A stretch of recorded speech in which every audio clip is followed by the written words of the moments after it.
In this video, we're going to go over section 8.1 from our textbook, which is on circles and parabolas. So we're going to start with this center radius form of a circle here. So a circle with center h comma k and radius r is going to have this equation here. And so it follows that a circle with center at the origin, so h and k are both going to be 0, with radius r is going to have this equation here. So with this information, let's look at these next two examples here. First, we want to find the center radius form for the circle having center at 3, 5 and whose radius is 5. Well, going back to our center radius form here, if our center is 3, 5, this is going to be h and this is going to be k, and then our radius is 5. So plugging this information into our equation here, this will be x minus 3 squared plus y minus 5 squared, and this is going to be equal to r squared. R is going to be 5, so this will be equal to 25. All right, going to this next example here, we're now given this equation, and what we want to do is write the appropriate description. So we want to find the center and the radius. So notice this is going to be our h position and our k position here. And going back to our center radius form, it's always going to be of this form where we have x minus h and then y minus k here. So in order for either of these guys to be positive, this means our h or our k value is going to be negative in order to make these guys positive. So this means our center given by h comma k is going to be negative 2 comma 2. So our h here is going to be negative 2 in order to make this a positive. Now for our radius, we know our r squared on the right hand side of our equation is 5. So this means r is going to be the square root of 5. So our radius here is the square root of 5. All right, let's move on to this next example. So again, we're given our equation for our circle. What we want to do is graph it and find its domain and range. So the first thing we'll do is identify its characteristics. So looking at this equation here, we can automatically see that our center is going to be 4, 3, and our radius is going to be the square root of 25, so this will be 5. So what we can do is graph this. We know our center is going to be 4, 3, so that's going to be this point right here. Now from here, what we're going to do is just move 5 units in these directions here, and then connect our dots to make a circle. So we're going to move 1, 2, 3, 4, 5 units up in this direction, 5 units here, 5 units down here, and then 5 units to the right here. So we'll use those dots to draw our circle. And this is just going to be a rough sketch of our circle there. All right, so let's move on to this next section here. So we went over completing the square in Math 135, and so here's just a brief overview of the process for that. So if we're given a function of this form here, we want to follow these 6 steps to complete the square. So essentially the idea is to get our function in this form here, and then what we want to do is add to each side of our equation, this guy here, and then easily be able to factor. Now, the first thing that we have to notice though is we want to make sure that the coefficient of this guy here is 1.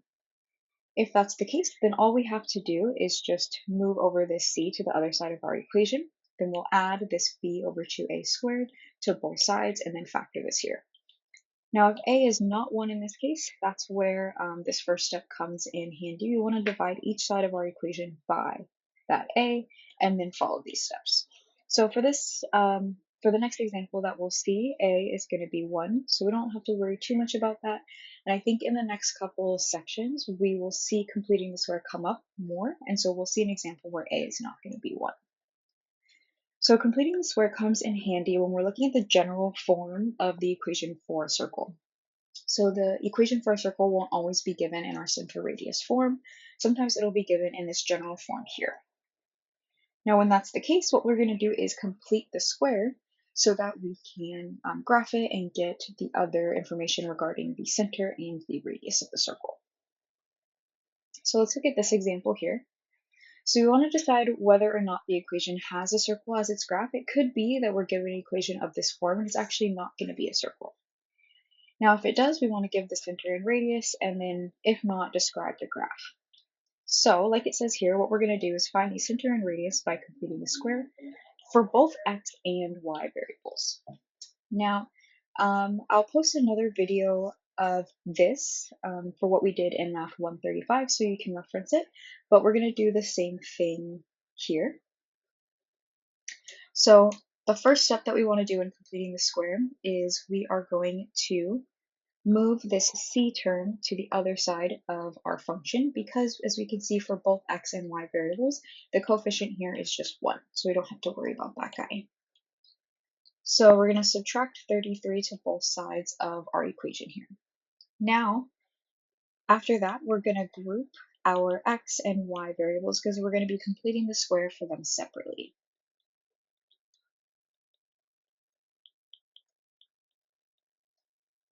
Now from here, our next step, now that we've moved c to the other side, is we're going to add to each side this guy.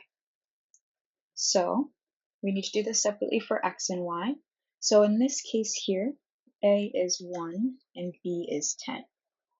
So our b over 2a squared here is just going to be 10 over 2 squared, which is going to be 5 squared, which is going to be 25.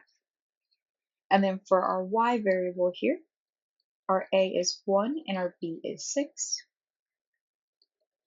So our b over 2a squared is just going to be 6 over 2 squared. Now this will be 3 squared, so this will be 9. So what we're going to do is add this to both sides of our equation. So what I mean is,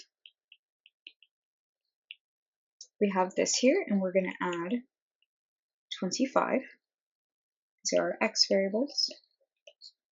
Then we have for our y, that there, and then we're going to add 9. Now remember, whatever we do to one side of an equation, we have to do to the other. So we're going to add our 25 and our 9 on that side of the equation as well. Now what we can do is we can easily factor both of these guys here. We can factor this one into x plus 5 times x plus 5. And this one will be y plus 3 times y plus 3. Then we'll have minus 33 plus 25 plus 9. So this will give us a 1 here. Now notice, this is the same as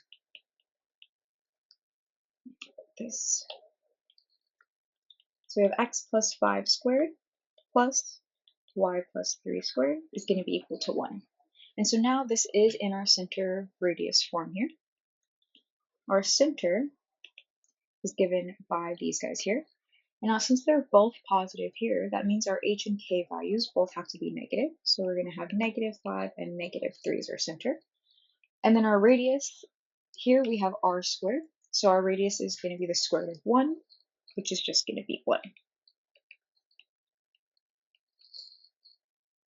Alright, so that's how we would use the method of completing the square to rewrite our general form of the equation of a circle into our center radius form here. So next we're going to look at parabolas. So the set of points in a plane, each of which is a certain distance from a fixed point, which is called the focus, and a fixed line, which is called a directrix, is going to be a parabola. As we can see on this image on the right here, this is an example of a parabola. This is our axis of symmetry, our focus here, our vertex, and our directrix here. Now we can have a parabola with horizontal axis and vertex at the origin that's given by this picture here. And a parabola in this case will have this equation. Now the parabola is going to have a vertex at the origin, a horizontal axis, and it's going to open to the right if c is going to be greater than 0, or to the left if c is less than 0. Similarly, we can have parabolas with vertical axis and vertex at the origin, and in that case, the parabolas are going to be given by this equation here. And in this case, if c is greater than 0, it's going to open upward, and if it's less than 0, it'll open downward. So as we can see, for all four cases here. We have our parabolas, our axis of symmetry, our focus, and so on. So this will help us identify what type of parabola we are working with. So let's look at this example here. We're given this equation. What we want to do is find the focus, the directrix, and axis for the parabola. Now, we're given a parabola of this form here, x squared is equal to 12y. So going back to this tells us we're dealing with a parabola that has vertical axis and is of this form here. So if we have that x squared is equal to 4 times c times y, and x squared is equal to 12y, we're looking at a parabola of this form.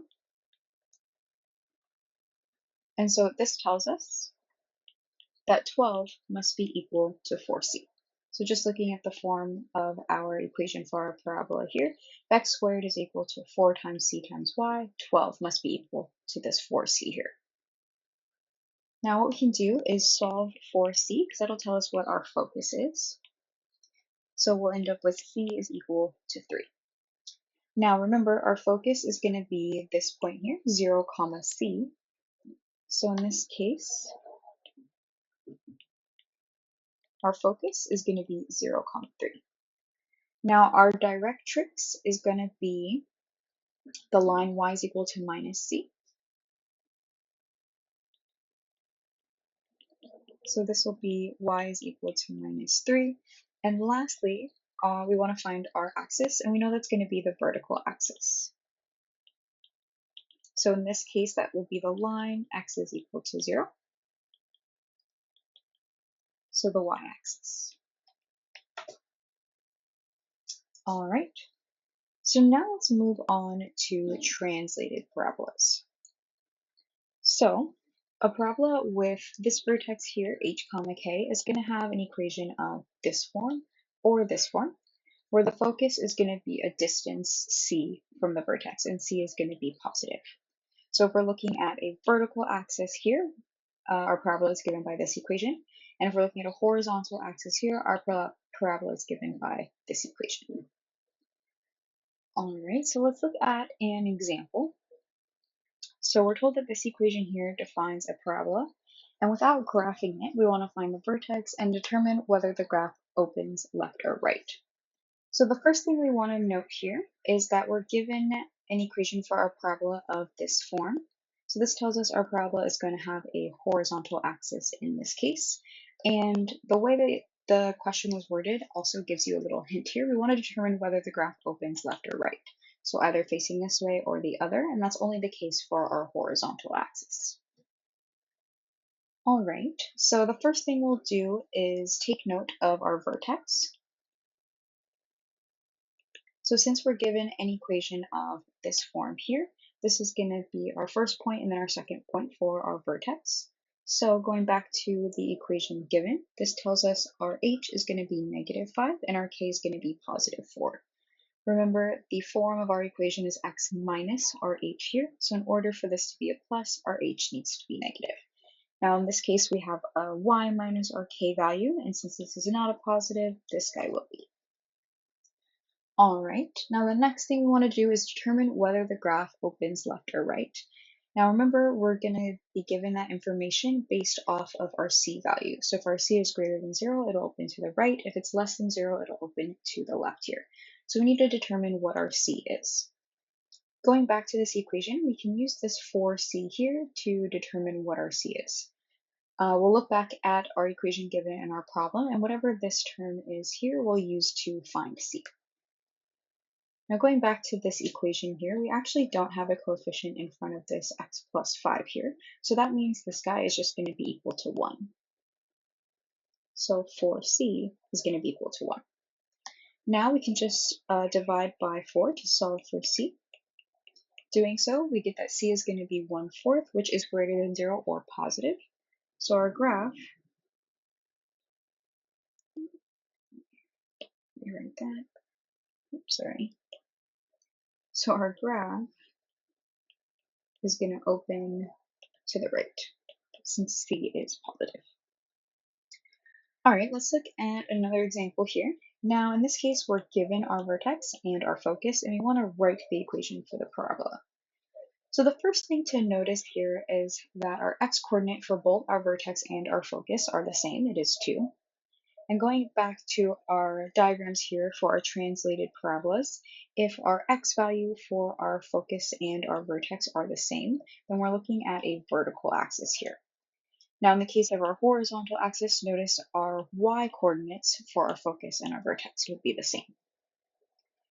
All right, so this tells us that we are dealing with a parabola that has an equation of this form. So I'll write that down here.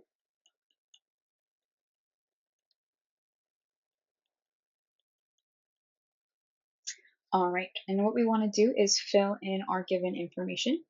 So since our vertex is going to be 2, -1, we'll plug that in to our equation here. Now remember, our c is going to be the distance between our focus and our vertex. So what we'll do here is find the distance by subtracting our y coordinates. So this will be -4 minus our -1. So just finding the distance between these 2 points here. This gives us a -3.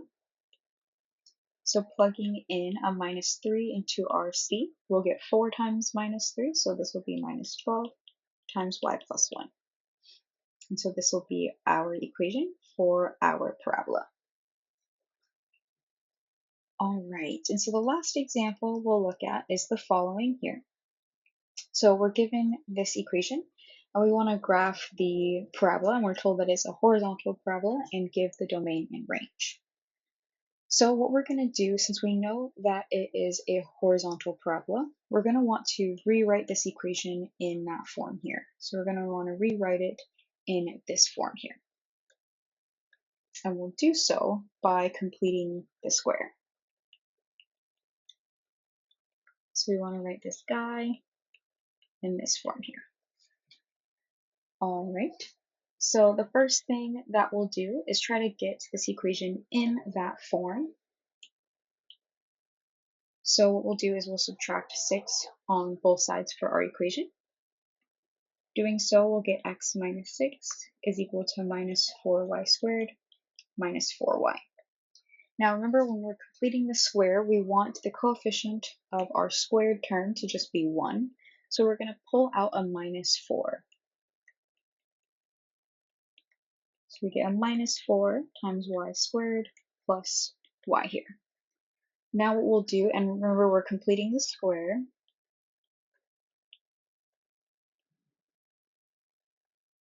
so we need to identify our a and b here. So a is going to be 1 and b is 1. So this tells us our b over 2a squared, in this case, is just going to be 1 over 4. So what we need to do is add 1 over 4 to both sides of our equation. But we have to be careful here because on this side of our equation, we have a -4 being multiplied by this guy. So what we have is a -4 times y squared plus y, and then we're adding 1 over 4 here. So actually what's happening on the right-hand side of this equation is we have -4 times 1/4. So what we need to add on the other side of this equation is also -4 times 1/4. So this would be plus a -4. I'm going to need to move this times a 1 over 4. Because that's what's being added to both sides of our equation. Now doing so, this gives us x minus 6 minus 1 on the left-hand side. Then on the right-hand side, we can factor this guy here. So that'll be -4 times y plus 1/2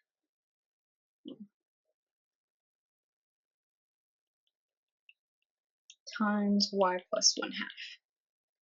So this will give us x minus 7 and then -4 times y plus 1/2 squared. All right, so we're getting closer to this form here for our horizontal parabola. What we'll do though is we will isolate our y minus k squared term here. So we're going to divide by -4 on both sides of our equation.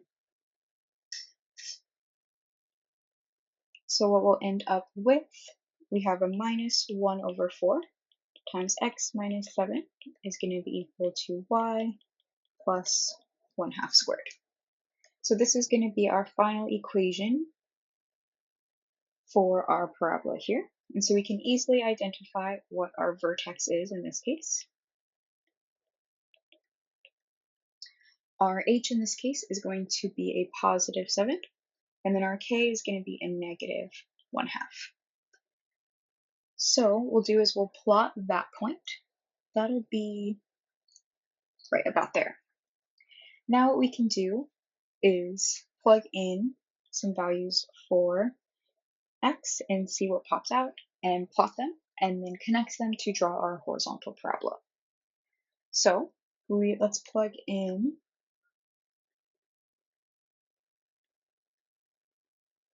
we'll plug in 6 and 7.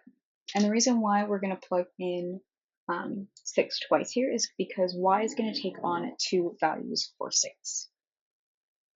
So plugging this into our equation here, we're going to get 0 and -1 for 6, and then for 7 we already know we're going to get -1/2. That is our vertex. So plotting these points here, we get one point there and another here. So our horizontal parabola is going to look something like this here. All right, and then lastly, we want to find the domain and range. So our domain in this case is going to be all of our input values. And as you can see, the biggest input value we're going to have is going to be 7. And the smallest input value we're going to have is going to be -infinity. We have all of these input values. So our domain in this case is going to be -infinity up to and including 7. Then our range here is actually going to be all real numbers. This is going to continue on forever and ever in this direction. So this will be all of our output values. So this will range from -infinity to +infinity.